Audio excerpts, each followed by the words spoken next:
أعوذ بالله من الشيطان اللعين الرجيم. بسم الله الرحمن الرحيم. وأصبح في المدينة خائفا يترقب فإذا الذي استنصره بالأمس يستصرخه قال له موسى إنك لغوي مبين. فلما أن أراد أن يبطشا بالذي هو عدو لهما قال يا موسى أتريد أن تقتلني كما قتلت نفسا بالأمس إن تريد إلا أن تكون جبارا في الأرض وما تريد أن تكون من المصلحين. وجاء رجل من أقصى المدينة يسعى قال يا موسى إن الملأ يأتمرون بك ليقتلوك فاخرج إني لك من الناصحين. فخرج منها خائفا يترقب قال رب نجني من القوم الظالمين. ولما توجه تلقاء مدين قال عسى ربي أن يهديني سواء السبيل. ولما ورد ماء مدين وجد عليه أمة من الناس يسقون ووجد من دونهم امرأتين تذودان قال ما خطبكما قالت لا نسقي حتى يصدر الرعاء وأبونا شيخ كبير. فسقى لهما ثم تولى إلى الظل فقال رب إني لما أنزلت إلي من خير فقير. فجاءته إحداهما تمشي على استحياء قالت إن أبي يدعوك ليجزيك أجر ما سقيت لنا. فلما جاءه وقص عليه القصص قال لا تخف نجوت من القوم الظالمين. قالت إحداهما صدق الله العلي العظيم. اللهم صل على محمد وآل محمد وعجل فرجهم. السلام علیکم ورحمۃ اللہ وبرکاتہ. اللہ تبارک و تعالیٰ کا شکر ہے کہ میں نے سورہ قصص جو قرآن مجید کا 28 نمبر کا سورہ ہے اس کی آیات 18 تا 25 کی تلاوت کا شرف حاصل کیا. آیت نمبر 18 کا ترجمہ یہ ہے کہ موسیٰ علیہ السلام صبح کے وقت شہر میں ڈرتے ہوئے اور خطرہ بھانپنے کی حالت میں تھے. اچانک دیکھا کہ جس نے کل مدد مانگی تھی وہ آج پھر ان موسیٰ علیہ السلام سے فریاد کر رہا ہے. موسیٰ علیہ السلام نے اس سے کہا تو یقیناً سری گمراہ شخص ہے. آیت نمبر 19 کا ترجمہ یہ ہے جب موسیٰ علیہ السلام نے اس شخص پر ہاتھ ڈالنا چاہا جو ان دونوں کا دشمن تھا تو اس نے کہا اے موسیٰ علیہ السلام کیا تم مجھے بھی اسی طرح قتل کر دینا چاہتے ہو جس طرح کل تم نے ایک شخص کو قتل کر دیا تھا؟ کیا تم زمین میں جابر بننا چاہتے ہو اور اصلاح کرنا نہیں چاہتے؟ پھر وہ شہر میں ڈرتے ہوئے خطرہ بھانپنے کی حالت میں ہو گئے. اس سے بظاہر معلوم ہوتا ہے کہ حضرت موسیٰ علیہ السلام قصر فرعون میں نہیں ہیں. کل کا قتل غیر معمولی تھا. اپنی غلام قوم اسرائیل کے ہاتھوں قبطی کا قتل. اس لیے حضرت موسیٰ علیہ السلام ایک بہت بڑے خطرے میں گھرے ہوئے تھے. اور یہ قبوں سے معلوم ہوتا ہے کہ حضرت موسیٰ علیہ السلام ایسی غیر یقینی صورتحال سے دوچار ہیں کہ اگلے لمحے میں ان کے خلاف کچھ بھی ہو سکتا ہے. فَإِذَا الَّذِي اسْتَنصَرَهُ بِالْأَمْسِ یعنی اتنے میں کل جس نے مدد مانگی تھی آج وہ پھر موسیٰ علیہ السلام سے فریاد کر رہا تھا. وہ شخص کسی اور سے دستبرد گریبان تھا اور موسیٰ علیہ السلام کو مدد کے لیے پکار رہا تھا. تو قال له موسیٰ انک لغوی مبین. حضرت موسیٰ علیہ السلام نے اس شخص سے کہا تم بڑے فسادی ہو، ایسے لوگوں سے لڑتے ہو جس کا نتیجہ ظلم و زیادتی کے سوا کچھ نہ ہوگا. غوی گمراہ ہونے اور فساد کرنے کو کہتے ہیں۔ فلما اراد ان یبطشا، جب حضرت موسیٰ علیہ السلام نے اس قبطی پر حملہ کرنا چاہا، یہ قبطی ان دونوں اسرائیلیوں کا دشمن تھا، اور اسرائیلی کو اگرچہ حضرت موسیٰ علیہ السلام نے فسادی کہا لیکن وہ تھا تو مظلوم، اس وجہ سے اس کے دفاع کے لیے آگے بڑھنا ایک فطری امر تھا۔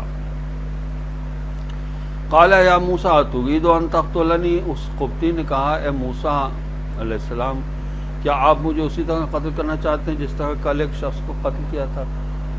اس سے معلوم ہوتا ہے کہ گزشتہ روز کے قتل کی خبر شہر میں پھیل چکی تھی، اور یہ بات کرنے والا اسرائیلی نہیں ہو سکتا جیسا کہ توریت کا خیال ہے، کیونکہ حضرت موسیٰ علیہ السلام اسرائیلی پر نہیں قبطی پر حملہ کرنا چاہتے تھے، اور قبطی ہی عدو لہما، ان دونوں موسیٰ علیہ السلام اور اسرائیلی علیہ السلام کا دشمن تھا۔ اسرائیلی تو صرف قبطی کا دشمن تھا، دونوں کا دشمن نہیں تھا۔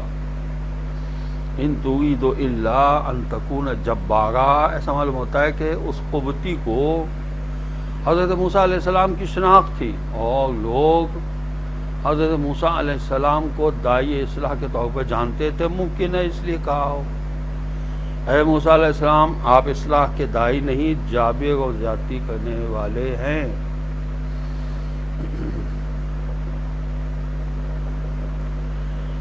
آیت نمبر 20 کا ترجمہ یہ ہے کہ شہر کے پرلے کنارے سے ایک شخص دوڑتا ہوا آیا، کہنے لگا اے موسیٰ علیہ السلام دربار والے تیرے قتل کے مشورے کر رہے ہیں، بس یہاں سے نکل جائیے، میں آپ کے خیر خواہوں میں ہوں۔ یا تمرون امر الاجتماع کے اصل معنی حکم بجا لانے کے ہیں، اور تشاور باہم مشورہ کرنے کو بھی اجتماع کہا جاتا ہے، کیونکہ مشورے میں بھی ایک دوسرے کا علم قبول کیا جاتا ہے۔ وَجَاءَ رَجُلٌ مِّنْ أَقْصَى الْمَدِينَةِ، شہر کے پرلے کنارے سے ایک شخص دوڑتا ہوا آیا، یہ شخص حزقیل ہی ہو سکتے ہیں جنہیں قرآن نے مومن آل فرعون کہا ہے، جو اپنا ایمان چھپایا رکھتے تھے۔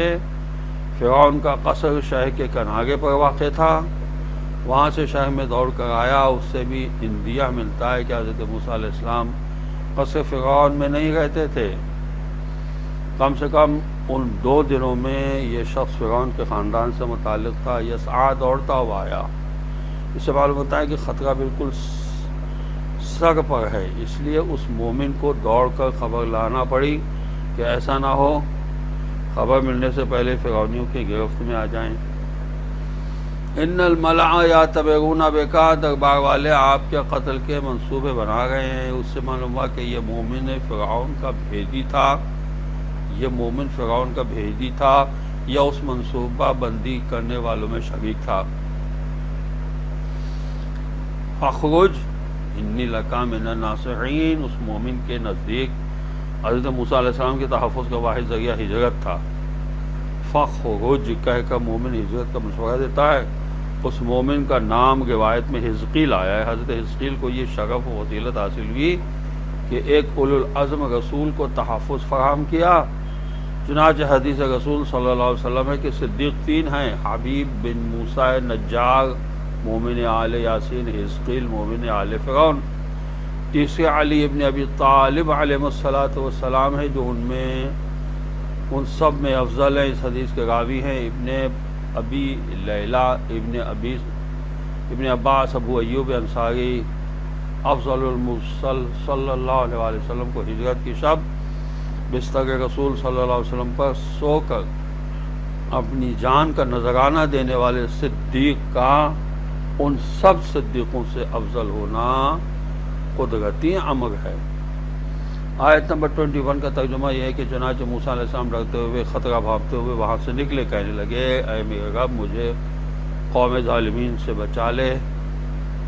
اس مومن کے مشورے کے مطابق حضرت موسیٰ علیہ السلام شہر سے نکل جاتے ہیں، خائفین، حالت خوف میں نکلے، کیونکہ فرعونی ان کے تعاقب میں تھے، اور حضرت حزقیل کا دوڑتے ہوئے آنا بتاتا ہے کہ خطرہ بالکل سر پر تھا۔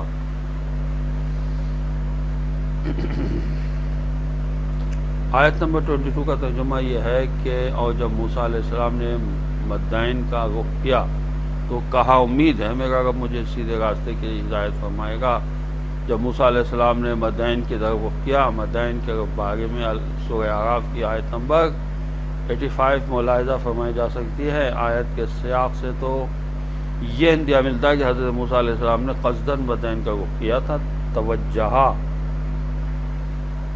رخ کیا تلقاء مدینہ، مدین کی جانب۔ کہتے ہیں مصر اور مدین کے درمیان 850 میل کا فاصلہ ہے۔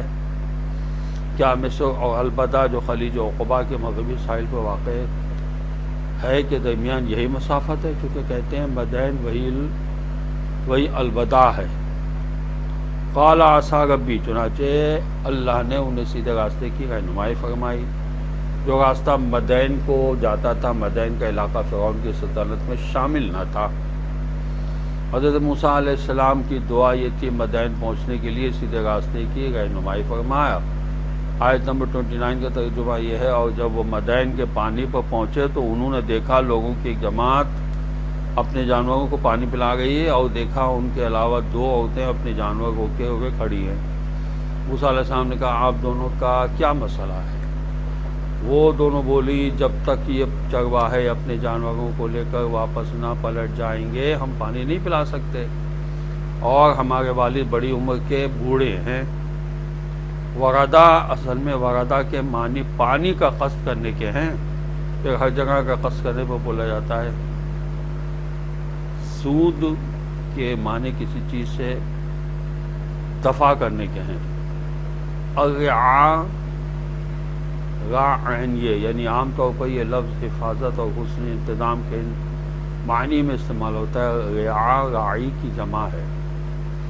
وَلَمَّا وَرَدَ مَعَ مَدْيَنَ، جب حضرت موسیٰ علیہ السلام مدین پہنچ گئے تو اس علاقے کے کنویں کے پاس پہنچے۔ مدین اس زمانے میں مصر کا قریب ترین علاقہ تھا۔ یہ جگہ آج کل البدہ کے نام سے مشہور ہے، جو خلیج عقبہ کے مغربی ساحل پر واقع ہے۔ وجد علیہ امۃ من الناس، دیکھا لوگوں کی ایک جماعت اپنے جانوروں کو پانی پلا رہی ہے۔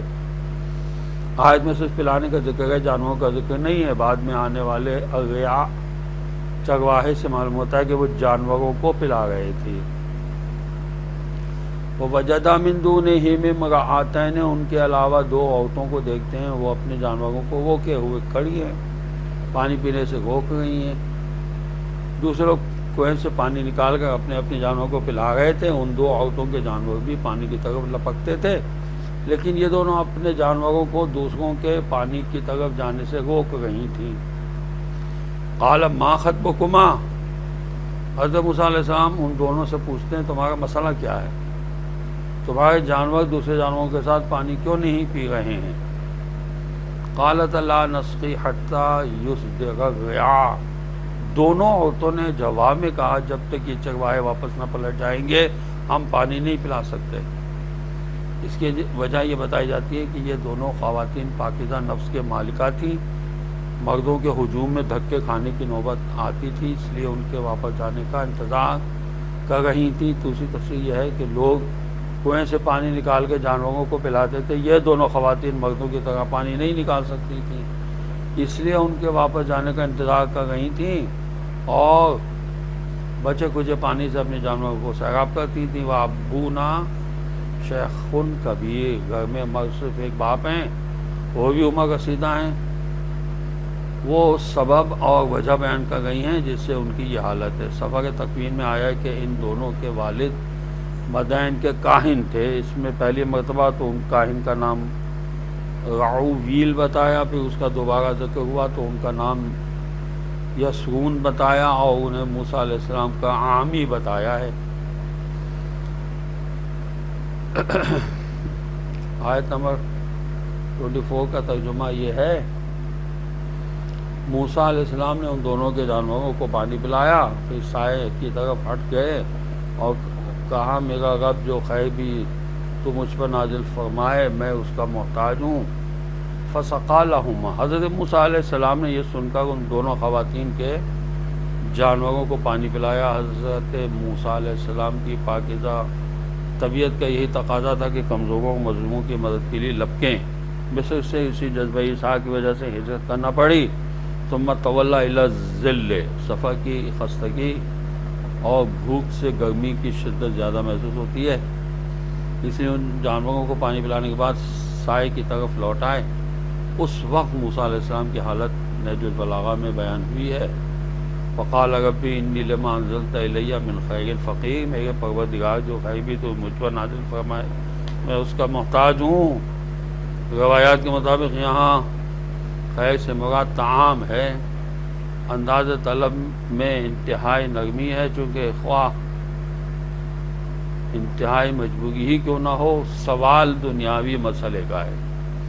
اگر وہ اخروی مسئلہ ہوتا تو اصرار کے ساتھ مانگتے، مگر یہ کہ دنیا کی مذمت کے سلسلے میں حضرت علی علیہ السلام نے فرمایا خدا کی قسم انہوں نے صرف کھانے کے لیے روٹی کا سوال کیا تھا، کیونکہ وہ زمین کا ساگ پات کھاتے تھے اور لاغری اور جسم پر گوشت کی کمی کی وجہ سے ان کے پیٹ کی نازک جلد سے گھاس پات کی سبزی دکھائی دیتی تھی. انتہائی بھوک کی حالت میں بھی طعام کا سوال اللہ سے ہونا چاہیے.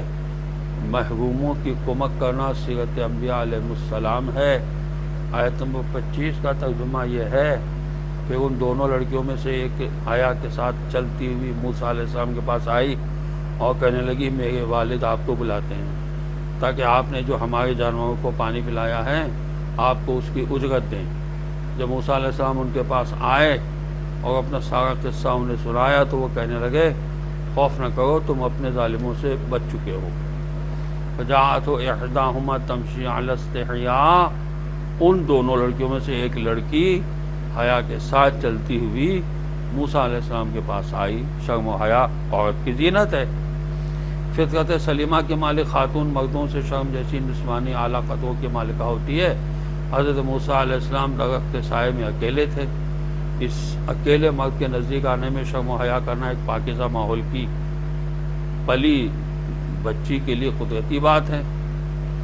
قالت ان ابی یدعوک لیجزیک اجرا، ان نامساعد ترین حالات میں جو امید اللہ تعالیٰ سے وابستہ کر رکھی تھی وہ بھگائی، اور کڑی آزمائش کی گھڑی ختم ہونے والی ہے. بس اس لڑکی نے کہا کہ آپ کو میرے والد بلاتے ہیں تاکہ آپ نے جو ہمارے جانوروں کو پانی پلایا ہے اس کی اجرت آپ کو دیں. تو ضرور سوچا ہوگا کہ ان عظیم قدروں کا مالک اہم شخصیت کا مالک ہوگا. حضرت موسیٰ علیہ السلام اس لڑکی کے ساتھ چل پڑتے ہیں، لیکن لڑکی کے پیچھے چلنے پر آمادہ نہیں ہوتے. روایت کے مطابق حضرت موسیٰ علیہ السلام فرماتے ہیں ہم اولاد یعقوب عورتوں کی پشت پر نظر نہیں ڈالتے. چنانچہ اس لڑکی کا یہ کہنا کہ یہ شخص قوی اور امین ہے تو حضرت موسیٰ علیہ السلام سے اس قسم کی امانت کا مظاہرہ یقیناً ہوا ہوگا. فلما جاءه قص علیہ القصص، جب حضرت موسیٰ علیہ السلام نے اس بزرگ کو اپنے سارے حالات بتا دیے کہ وہ قتل کے خوف سے مصر سے بھاگ کر یہاں پہنچے ہیں، تو اس بزرگ نے کہا لا تخف نجوت من القوم الظالمین، ہماری سرزمین پر فرعون کی حکومت نہیں ہے. بقول بعض اس وقت مدائن پر کنانی بادشاہ کی حکومت تھی.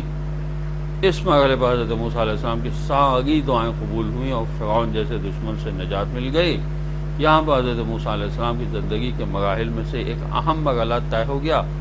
یہ مرحلہ قبطی کے قتل سے شروع ہوا اور نجات کی اس خوشخبری پر ختم ہوا. شرم و حیا عورت کی نسوانیت کے لیے اہم ترین زینت ہے. حاجت مند کی حاجت پوری کرنے کے بعد اللہ سے اپنی حاجت کا سوال کرنا چاہیے. رضاکارانہ کمک کے باوجود اجرت قبول کرنے میں حرج نہیں ہے. السلام علیکم ورحمۃ اللہ وبرکاتہ.